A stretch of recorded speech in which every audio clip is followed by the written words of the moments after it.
ভবের মায়া চারিয়া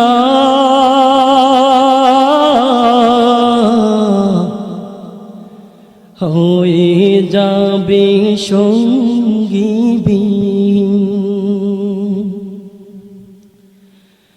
প্রাণ পাখিটা উড়ে গেলে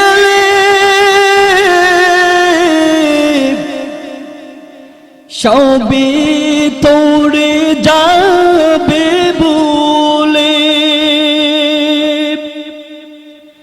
প্রাণ পাখিটা উড়ে গেলে সবই তোড়ে যাবে বলে না না ইয়া রাসূলুল্লাহ ইয়া হাবিবাল্লাহ নবী গো আপনার উপরে কোনো আঘাত লাগতে দেব না। ওগো মায়ার নবী, যদি আমরা দুনিয়াতে বেঁচে থাকি তাহলে আপনার উপরে কোনো আঘাত করতে আমরা দেব না। যেই মুহূর্তে সাহাবী মায়া নবীর সামনে আসান করে যখন দাঁড়িয়ে গেলেন, কাফের বেঈমানগুলি ওই সাহাবীকে লক্ষ্য করে তীর মারলেন। সাথে সাথে ওই কাফেরের চোখের মধ্যে তীর পড়েছে। তীরটা ঢুকতে দেরি হয়েছে, যখন তীরটা বাহির করেছে সাথে সাথে চোখের পুরোটা চোখ একসাথে বাহির হয়ে গেছে। আল্লাহর নবী বিশ্ব নবী রাহমাতুল লিল আলামিন ওই সাহাবীর চক্ষুটা নিয়া আল্লাহর কাছে কান্না করি, মালিক ও মালিক, আমার এই সাহাবী আমাকে বাঁচানোর জন্য, আমাকে বাঁচানোর জন্য, রক্ষা করার জন্য আমার এই সাহাবী আমার সামনে আইসা উপস্থিত হয়েছে। ও মালিক, এই মুহূর্তে আমার সাহাবীর চক্ষুটাও বাহির হয়ে গেছে। আপনার নাম নিয়ে আমি চক্ষুটা তার চোখের ভিতরে দিলাম। আপনি তার চোখের পাওয়ার আগে যেমন ছিল এর চেয়ে 1000 গুণ পাওয়ার দিয়া তার চক্ষুটা ভালো করে দিই। চক্ষু নবী তুতু মুবারক লাগায়া যখন চক্ষুটা তার চোখের ভিতর ঢুকাইয়া দিলেন, আল্লাহ সাথে সাথে তার চক্ষুকে ভালো করে দিয়েছে। ও ভাই, কোরআনের ভিতরে ঔষধ আছে না নাই? কোরআনের পাওয়ার আছে না নাই? তাহলে এই কোরআনের পথে আমরা থাকতে রাজি আছি তো ইনশাআল্লাহ? এই কোরআনের পথে থাকতে যাইয়া বিভিন্ন আকারের আপনার জুলুম নির্যাতন মুখ করতে হবে, বিভিন্ন শত্রুদের আক্রমণ সহ্য করতে হবে, বিভিন্ন নাস্তিক বেঈমানদের কোরআনের উপর আঘাত আনবে, সবগুলো অপেক্ষা করে কোরআনের উপরে টিকে থাইকা নাস্তিকদের প্রতিহত করার জন্য কারা কারা মাঠে ময়দানে রক্ত দিতে প্রস্তুত আল্লাহ কি দেখা দেয়।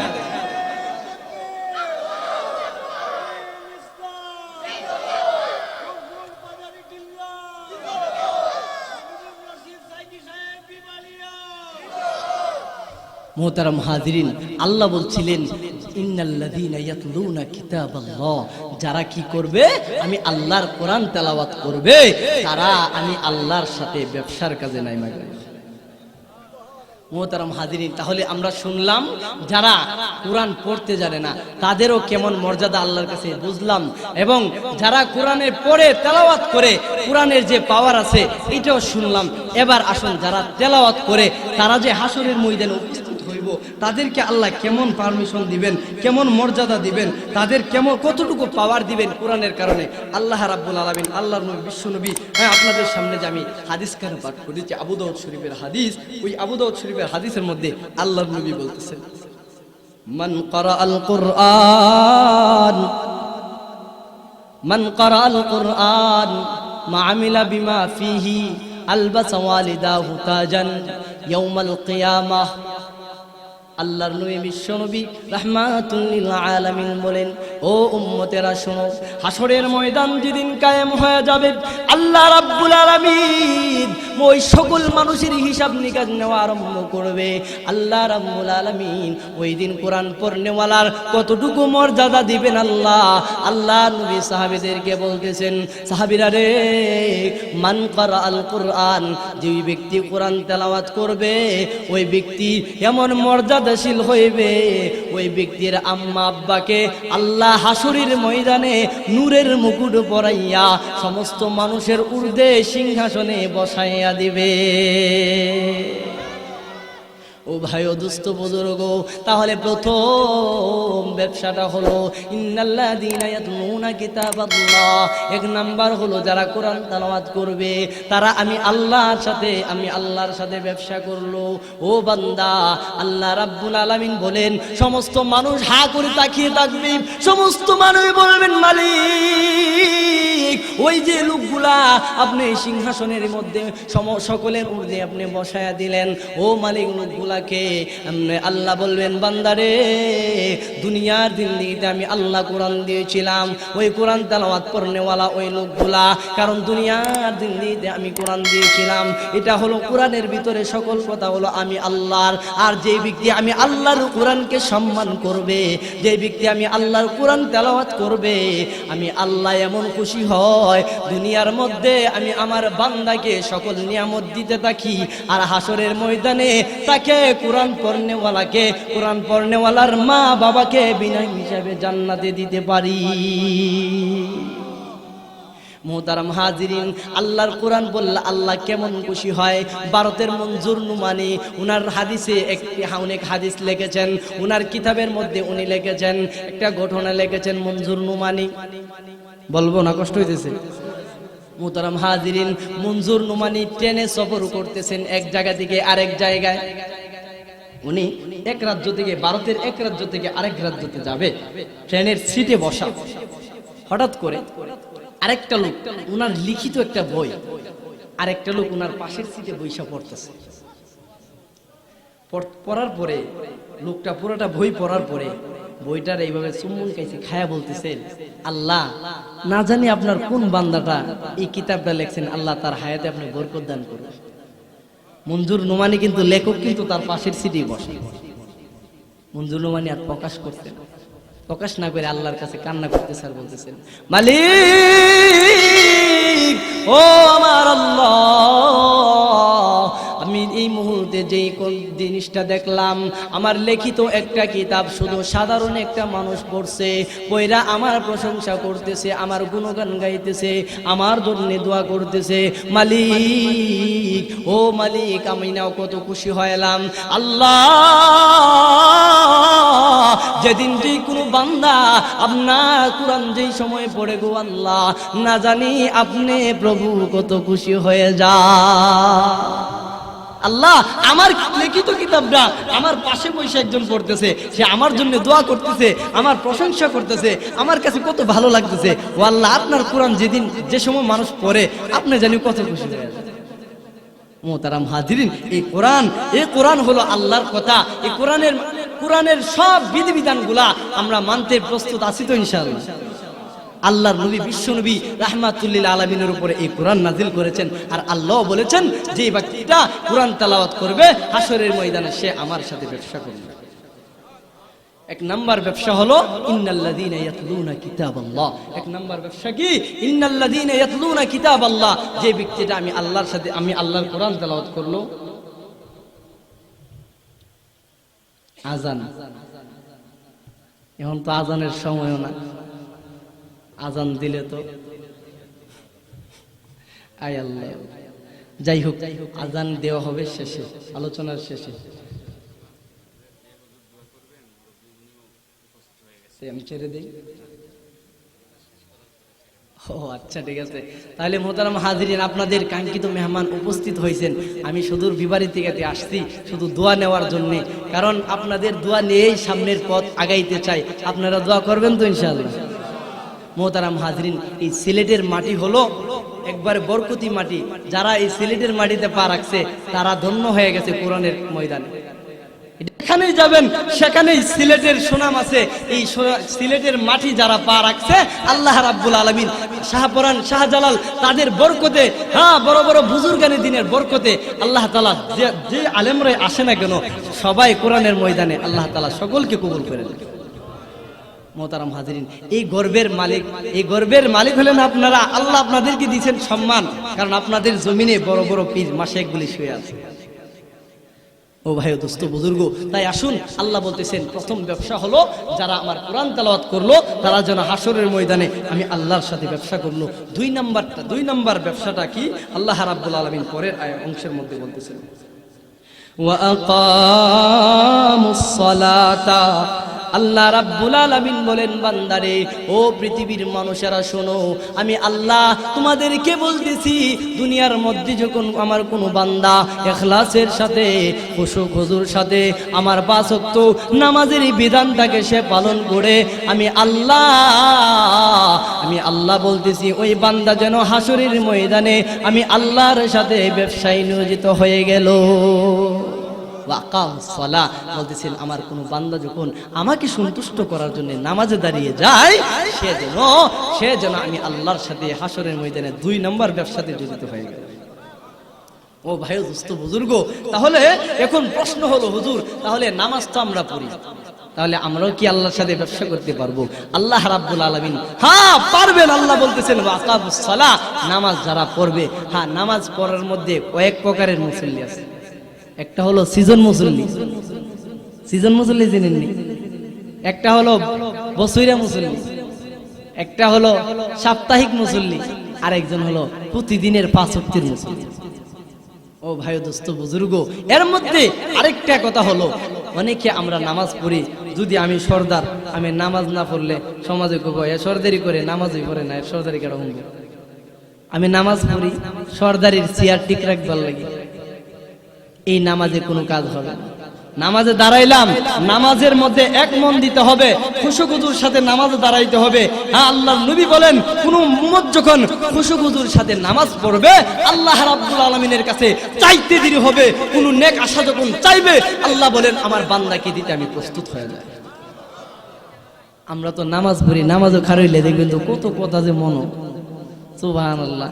কারণ এক লোক নামাজে দাঁড়াইছে, কারণ কথাটা বলার উদ্দেশ্য হইল নামাজে দাঁড়াইলে দেখবেন তো দুনিয়ার আজাইরা বাজারে যত কিছু আছে সব তো মন, ঠিক কি না? কারণ নামাজে দাঁড়াইছে, ওই লোক দাঁড়াইছে, ওই দিন আবার ইমাম সাহেবের নামাজও ফেস লাগছে। এখন কিছু মুসল্লি কোনারে নামাজ তো 3 রাকাত, কিছু মুসল্লি কো না হইছে, একটা খটকা লাগে গেছে। এখন মুসল্লিদের মধ্যে মতবিরোধ চলছে, একদল কো না নামাজ 4 রাকাত হইছে, আর একদল কো না নামাজ 3 রাকাত হইছে। একজন কো সমাধানটা আমি দিতে পারি। কই মিয়া এতগুলা মানুষের সমাধান আপনি দিবেন কেমনে? কো না দেওয়ার কারণ আছে। কারণ রইল প্রতিদিন সারা দিন ব্যবসা কইরা আমি আসরের নামাজে এই মসজিদে পড়ি, কারণ আমার 4টা দোকান, আমি প্রতিদিন আসরের নামাজে 4 রাকাতের মধ্যে 4টা দোকানের হিসাব করি। আজকে 3টা করছি, আর একটা বাহির হইছে, বোঝা গেল 3 রাকাত হইছে, আর 1 রাকাত রইছে। সমাধান পাইছেন মুহতারাম হাজরিন? এমন মনওয়ালা নামাজ, এমন মনওয়ালা নামাজ আমাদের মধ্যে আছে না নাই? যার দরুন এই নামাজে আল্লাহর কাছ থেকে কোনো কিছু আনার মতো সুযোগ আমরা পাইতেছি না। কারণ মুসিবত আসতে দেরি, সাহাবায়ে আজমাইনরা নামাজে দাঁড়ায়া আল্লাহর কাছে কাঁদতে দেরি হয়েছে, আল্লাহ তার সমস্যার সমাধান করতে 1 সেকেন্ডও দেরি করে। সাহাবায়ে আজমাইনদের নামাজ কেমন ছিল? তাদের নামাজ কেমন ছিল? আমরাও তো নামাজ পড়ি। সাহাবীরা মসজিদে গেলে যদি কোনো লোক তালাশ করতে গেছে, বাড়িতে জিজ্ঞাসা করছে সাহাবীদের বিবিদেরকে যে অমুক কোথায় গেছে, বলতেছে নামাজে গেছে, আসবে কখন? তো বলতে পারি না। বলতেছেন কোন সময় আসবে নামাজ থেকে? মহিলা জবাব দিতেছে ভাইজান নামাজ থেকে কবে আসবে বলতে পারি না। আর বাজারে গেলে যখন জিজ্ঞাসা কোথায় গেছে, বাজারে গেছে, আসবে কবে? এই তো 5 মিনিট। এটা ছিল সাহাবায়ে আজমাইনদের যুগের কথা। বর্তমানে যদি আপনি বাড়িতে গিয়ে জিজ্ঞাসা করেন অমুক ভাই কই গো ভাবি, অমুক ভাই তো আপনার ভাই তো গেছে, মুছিতে গেছে, আইবো কখন? আইবতেছে ওইনি। আরে ভাই সাহাবায়ে আজমাইনদের জিন্দেগির সাথে পুরাই উল্টা হয়ে গেছে আমাদের জিন্দেগি। কারণ সাহাবীরা মসজিদে গেলে দুনিয়ার খবর নাই, বাজারে গেলে কেমনে মসজিদ আইবো এই খবরে ই ফিকিরে জান গেছে গা। আর আমরা হইলাম এর উল্টাটা, আমরা হইলাম দেখবেন তো বাজারে গেলে আইবার মনে নাই, মসজিদে গেলে তাড়াতাড়ি বা এইবার সময়। কারণ দেখুন তো আর নামাজের রাগ কাটতেই ছুটে, আবার কয়রা হ্যাঁ কেন আমি যাবো কিন্তু আবার নামাজ পড়ে না করিস না। কারণ আমাদের মুনাফিকি মনোভাব আমাদের ভিতরে, যার দরুন মসজিদে গেলে মন বসে না। আল্লাহর নবী বলতেছেন ও ইমানদারেরা শুনো, তোমরা ইমানওয়ালা কিনা মুনাফিক, তোমাদের থার্মোমিটার হলো 2টা। 1 নম্বর হলো যদি মসজিদে যাও, মসজিদে যাওয়ার পরে তোমাদের মন যদি খালি বাহির হওয়ার জন্য ছুটাছুটি করে, মনে করবা যে তোমাদের ইমানে দুর্বলতা আছে, ইমানে ঘাটতি আছে, তোমাদের মুনাফিকের অভ্যাস তোমাদের ভিতরে আছে। তোমাদের থার্মোমিটার দিলাম, ইমান আছে না, ইমান কেমন দুর্বল না শক্ত বুঝবা কেমনে? মসজিদে গেলে যদি মনে করো মসজিদ থেকে তাড়াতাড়ি কোন সময় বাইরমু, খালি মন ছটফট করে মনে করবা যে ইমানও ভেজাল আছে। আল্লাহ নবী তার মুভিটা দিয়ে দিছে। ও ভাই দোস্ত বুজুর্গ, সাহাবাই আজমাইনদের নামাজ কেমন ছিল? আল্লাহ নবী বিশ্ব নবী রাহমাতুল্লিল আলামিন সাহাবীদেরকে নিয়ে যখন হিজরত করতেন, হঠাৎ করে একদিন রাতের বেলায় পথের মধ্যে তাবু গাড়লেন। কেমন নামাজ ছিল আমি শুধু একটু চার্জ দিতে চাই আপনাদেরকে। মুহতারাম হাজিরিন, গভীর মনোযোগ দিয়ে শুনেন। আল্লাহ নবী বিশ্ব নবী রাহমাতুল্লিল আলামিন যখন সাহাবীদেরকে নিয়ে হিজরতের রওনা দিলেন, পথে মধ্যেই উনি রাত্র হয়ে গেল, তখন এই জায়গাতেই তাবু গাড়লেন। তাবু গাড়ার পরে ওই সময় তো কাফের বেঈমানগুলির একটু জুলুম নির্যাতনের হার বেশি ছিল। মায়ার নবী কিছু সাহাবীদেরকে কি করলেন, আল্লাহ নবী কিছু সাহাবীদেরকে পাহারায় নিযুক্ত করার জন্য আদেশ দিলেন। কিছু সাহাবী, সকল সাহাবী ঘুমের ঘরে বিভোর, 10 জন সাহাবী, কয়েকজন সাহাবীকে বন্টন করে দেওয়া হয়েছে যে তোমরা এই এতজন সাহাবী তোমরা সারা রাত্র পাহারা দিবে। তখন এই সাহাবীর মধ্যে তারা 3 জন করে তারা বন্টন করে নিয়েছে। রাতের প্রথম অংশ তোমরা 3 জন আমরা ঘুমাবো, আবার তোমরা 3 জন আমরা ঘুমাবো। এইভাবে যখন বন্টন করার পরে আল্লাহ নবীর সাহাবীরা বন্টন করছে, হঠাৎ করে যে 3 জনের বন্টনে পড়ছে ওই 3 জনের মধ্যে আবার বলতেছে, ভাই আমি তো অনেকক্ষণ, আপনি তো অনেকক্ষণ পাহারা দিছেন, এবার আপনি একটু ঘুমান আর আমি একটু পাহারা দিই। মুহতারাম হাজিরিন, কেমন নামাজ ছিল! তারা নামাজে দাঁড়াইলে তাদের মনোভাব কেমন হইতো, কোথায় যাইতো তাদের মনোভাব, আমি একটু আপনাদেরকে টাচ দিতে চাই। ওই সাহাবী যখন বন্টন করে নিলেন, ভাই আপনি ঘুমান, আমি আপনাকে পাহারা দিব, পুরা তাবু আমি পাহারা দিব। এইভাবে বন্টন করার পরে সাহাবী কি করলেন, তারে ঘুম পাড়ায়া সে বলতেছে, রাত্রটা এমনি কাটায় লাভ নেই, নামাজে দাঁড়ায়। সুবহানাল্লাহ, জোরে কইতেন না? আল্লাহর নবীর সাহাবী, ওই সাহাবীকে ঘুমের ঘোরে ফেলে আল্লাহর নবীর সাহাবী নামাজে দাঁড়াইয়া গেলেন। ইয়ামত অবস্থায় অন্ধকার রজনী আল্লাহ নবীর সাহাবী নামাজের মধ্যে দাঁড়ায় গেলেন। অন্ধকারে কোনো কিছু দেখা যায় না, শুধুমাত্র গাছের মতন খুঁড়ি মনো দাঁড়িয়ে রয়েছে। এমন বোঝা যায় হঠাৎ করে কাফের বেঈমানগুলি কেমন করে যেন খুঁজ পাইল, এখানে মুহাম্মদের দলবল নিয়ে এখানে বসা আছে, এখানে তাবু গাড়ছে, মনে হয় এখনই আক্রমণের সময়। এই মুহূর্তে কাফের বেঈমানগুলি আল্লাহ নবীর উপরে আক্রমণ করার জন্য তারা তীর মারতে আরম্ভ করেছে। কাছে আসার পরে একটু দূরতে তাকাইলেন, দূরতে তাকানোর পরে দেখলেন কি যেন দেখা যায়, মানুষ না গাছ টেস্ট করার জন্য ওই কাফের গুলি মায়া নবীর সাহাবীদের লক্ষ্য করে তীর মারতে আরম্ভ করেছে। তারা বুঝতে পারে না এটা মানুষ না গাছ। দেখেন কেমন ভাবে স্থির ভাবে দাঁড়িয়ে আছে ওই কাফের বেঈমানগুলি মায়া নবী সাহাবীকে যখন টেস্ট করার জন্য তীর ছাড়তেছে, দেখে নড়ে না, একবারে গাছের মতো সোজা হয়ে দাঁড়িয়ে আছে। এমন অবস্থায় একটা না দুইটা নয়, 3-4টা তীর ছাড়ার পরে মায়া নবীর সাহাবী আবার কোন রকম নামাজ শেষ করলেন। নামাজ শেষ করে এমনিতেই ওই সাথীদেরকে ডেকে উঠালেন, ঘুম থেকে উঠায়া বললেন, ও ভাইরা ঘুম থেকে উঠুন, মনে হয় কাফের বেঈমানগুলি মায়ার নবীকে হত্যা করে ফেলবে, তাড়াতাড়ি উঠুন। আল্লাহর নবীর সাহাবী বলতেছেন, ভাই আমার শরীর থেকে তীরটা ছুটায়া দাও। ওই সাহাবীগুলি বলতেছেন, ভাই আমাদের বন্টনে পাহারাদারের দায়িত্ব ছিল, আপনি কেন একা দাঁড়াইয়া নামাজে দাঁড়াইলেন, আর একা কেন তীরগুলো আপনি আপনার শরীরে নিলেন, কেন নামাজ ছেড়ে দিলেন না? আল্লাহর নবীর সাহাবী বলেন, না সাথীরা, আমি এমন ভাবে নামাজে দাঁড়াইলাম, আমি আল্লাহর দিকে আমার মনটা নিবেদন করে দিলাম রে ভাইরা। আমি যদি ওই তীরটা আরো যদি 1000 তীর আসতো, আমি খোদার কসম করি বলি কোনদিন নামাজ আমি ছাড়তাম না। কিন্তু আমি কেন নামাজটা শেষ করলাম জানুনি? আমি যখন নামাজে দাঁড়াইলাম মনের ভিতরে তীর ঢুকতেছে, আর ভাবতেছি এই মুহূর্তে যদি আমি তীর নিয়ে নামাজি পড়ি, ওই দিক দিয়া যদি আমার মায়ার নবীকে যদি হত্যা করে ফেলে, আমি সাহাবী দুনিয়ায় তাইকা কোনো লাভ নাই। এই জন্য আমি তাড়াতাড়ি ঘুরি করে নামাজ শেষ করে মায়ার নবীর সামনে যায় উপস্থিত হইলাম।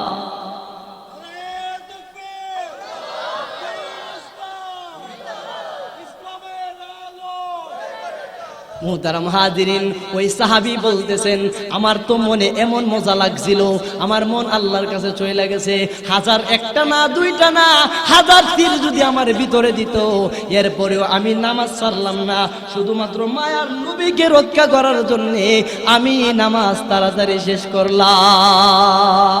আল্লাহর নবীও বলতেছেন সল্লু কামা রাআইতুমুনি উসাল্লি, ও আমার সাহাবীরা আমি যেইভাবে নামাজ পড়ি তোমরাও সেইভাবে নামাজ পড়ো। সল্লু কামা রাআইতুমুনি উসাল্লি বলতেছেন ও আমার সাহাবীরা তোমরা এমন ভাবে নামাজ পড়ো যেইভাবে আমি নামাজ পড়ি। আল্লাহর নবী একদিন ইমামতি করতেছিলেন, ইমামতি যখন দাঁড়াইলেন মায়ার নবী বিশ্ব নবী হঠাৎ করে নামাজে দাঁড়ায়া এইভাবে সামনের দিকে হাত দেয়, বারবার এইভাবে হাত দেয়। এক সাহাবীদের ভিতরে কিন্তু মানে কোনো কিছু জানার তলবটা তাদের ভিতরে বেশি ছিল। কারণ আমরা যদি দেখবেন তো সূরা ফাতিহা যদি নাও পারি, কেউ যদি না জিগা ইমাম সাহেবের উজ্জাজে গিয়া কমু বলে হুজুর আমার শিখিয়ে দিন, এটা আমার মনের ভিতরে আসতো না, ঠিক না বেটি? কিন্তু সাহাবীদের একটা ইচ্ছা ছিল সবসময় কিভাবে ইসলাম সম্পর্কে জানা যায়, যত কিছুই জানার প্রয়োজন সুযোগ পাইতো রাসূলকে খালি প্রশ্ন করতো আর জিজ্ঞাসা করতো ইসলাম সম্পর্কে। রাসূলকে বলতো হুজুর আমাদেরকে জানান। সাহাবীরও নামাজ দেখে তো দৃশ্যটা দেখছে, দেখার পরে সাহাবী আজমাইনরা এইভাবে নামাজ পড়ে আল্লাহর নবীকে প্রশ্ন করতেছেন ইয়া রাসূলুল্লাহ আপনি বলতেছেন একদিন বলছিলেন সল্লু কামা রাআইতুমুনি উসাল্লি, ও নবীজি আপনি বলছিলেন আপনি যেভাবে নামাজ পড়েন আমরাও সেইভাবে নামাজ পড়তাম, এখন তো দিকে আপনি সামনের দিকে নামাজে তাইকা সামনের দিকে হাত বাড়ান বারবারে, আমরাও কি নামাজে থেকে হাত বাড়াবো? আল্লাহর নবী বিশ্ব নবী রাহমাতুল লিল আলামিন বলেন না সাহাবীরা রে, না না না আমি কেন নামাজের মধ্যে সামনের দিকে হাত বাড়াইলাম, কারণটা হলো ও সাহাবী আমি যেই মুহূর্তে নামাজের ইমামতির জন্য দাঁড়াইলাম, আমি যেই মুহূর্তে কোরআন তেলাওয়াত করতে আরম্ভ করলাম, এমনি তাকা দেখি আল্লাহ রাব্বুল আলামিনের ফেরেশতাগুলি জান্নাতের ফেরেশতাগুলি আমার চোখের সামনে জান্নাতের বড় বড় আঙ্গুর বেদানা নাশপাতিগুলি বড় বড় ফলগুলি আমার সামনে উঠায়া তুলে ধরেছে। আমি চেয়েছিলাম ওই আঙ্গুরের ছড়া থেকে কিছু আঙ্গুর নিয়ে আসার জন্য। আমি যেই মুহূর্তে সামনের দিকে হাত বাড়াই এমনি জিবরাইল নিয়ে যায়, আবার যখন হাত বাড়াই আবার নিয়ে যায়।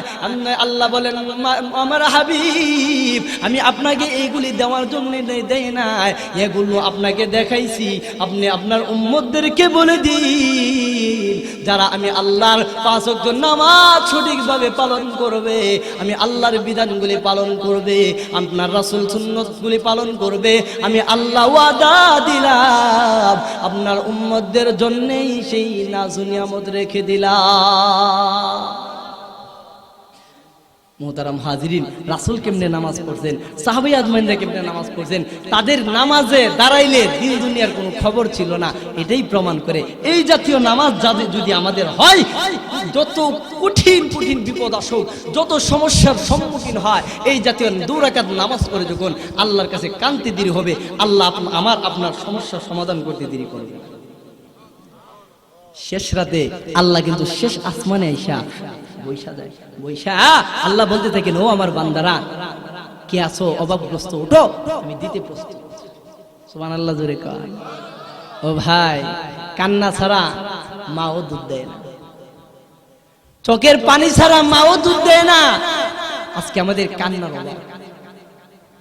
ও ভাই একটু চিন্তা করছি কি আমরা এই যে বেনামাজি হয়ে যদি কবরে যায়, আমরা যে আজকে অবহেলায় হেলায় দিন কাটাইতেছি ভাই, যেই ফ্যামিলির জন্য, যেই সন্তানাদির জন্য, যেই ফ্যামিলির জন্য, সংসারের জন্য আজকে দিনে রাত বানাইতেছি, রাতের দিন বানাইতেছি, ওভারটাইম ডিউটির পরেও ওভারটাইম করতেছি, এই সব কিছু কিন্তু আমার আপনার রুহু ভিতর থেকে যখন রুহুটা বাহির হয়ে যাবে সাথে সাথে সব কিছু আপনাকে ছুঁড়ে ফেলে দিবে, আপনার নামও পরিবর্তন করে আর টাক্কাবিহীন 4 জনের কাঁধে উঠায়া ওই মাটির ঘরে ঢুকায় দিতে প্রস্তুত হয়ে যাবে। সাদা কাফনে বাঁধিবে যেদিন,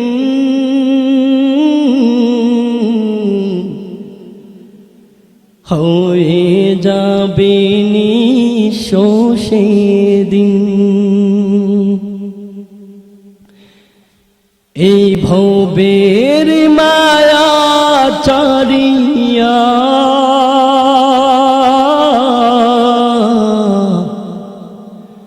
হয়ে যাবে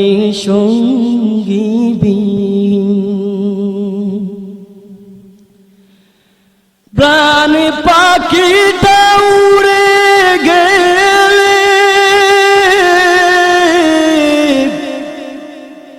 সবই তোড়ে যাবে বলে,